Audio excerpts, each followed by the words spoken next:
তো বন্ধুগণ, এই শীতের সকালে খিচুড়ি পছন্দ কার কার? তো অবশ্যই আমার অনেক পছন্দ, তো সেজন্য আমি খিচুড়ি বানাচ্ছি। তো কিভাবে বানালাম সেটাই আপনাদের সাথে শেয়ার করছি। তো চলুন ভিডিওটার সাথে। তো প্রথমে আমি কিছু ডাল নিলাম, ফ্রাই করে নিলাম। তারপরে আপনার একটা পাতিলে পেঁয়াজ বেরেস্তা করব আর আলুটা একটু ফ্রাই করে নেব। তো আমি একসাথে দিলাম কারণ আলাদা আলাদা ফ্রাই করলে অনেক টাইম লাগে, তো সেজন্য আমি সংক্ষিপ্তভাবে একসাথে করলাম। তো দেখতে পারতেছেন আমার পেঁয়াজ ব্রেস্তা কিন্তু হয়ে গেছে। তো এখন আমি এটা নামিয়ে নেব।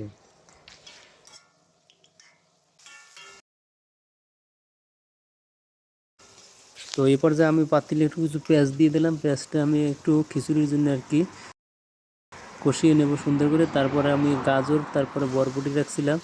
আর খিচুড়িতে গাজর বরবটি না হলে কিন্তু কালারও হয় না আর টেস্টও হয় না। আমার কাছে গাজর বরবটি না দিলে একদমই টেস্ট লাগে না। তো আপনাদের কাছে কীরকম লাগে অবশ্যই জানাবেন।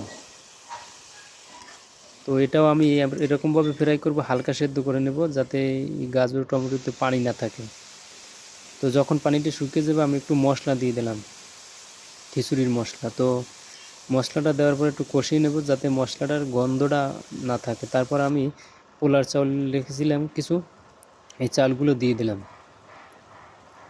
তো আমি খিচুড়ির জন্য আর কি পোলার চাউলই নিলাম, ছোটো চাউল। তো আপনারা নিতে পারেন। আর এই পর্যায়ে আমি তেজপাতা আর দারচিনি দিয়ে দিলাম, এটার একটু মানে সেন্টটা ভালো করার জন্য।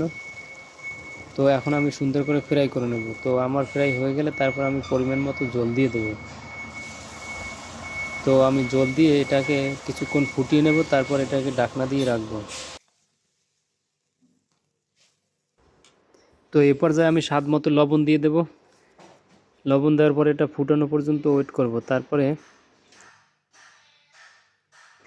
আমি যে আলুগুলো রেখেছিলাম ফ্রাই করে, ওই আলুগুলো আর কি দিয়ে দেবো এবার উপরে। তো আলুগুলো দেওয়া শেষ। দেখেন এই যে আমার এখন বলকা পড়ছে। তো এখন আমি এটাকে ডেকে দেব।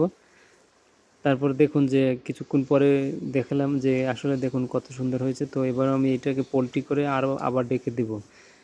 তো তারপর আমি ওই পেঁয়াজ বেরেস্তাটি উপরে দিয়ে দিলাম। আর এই হয়ে গেল আমার কিন্তু আজকের জর্জরা খিচুড়ি রেডি।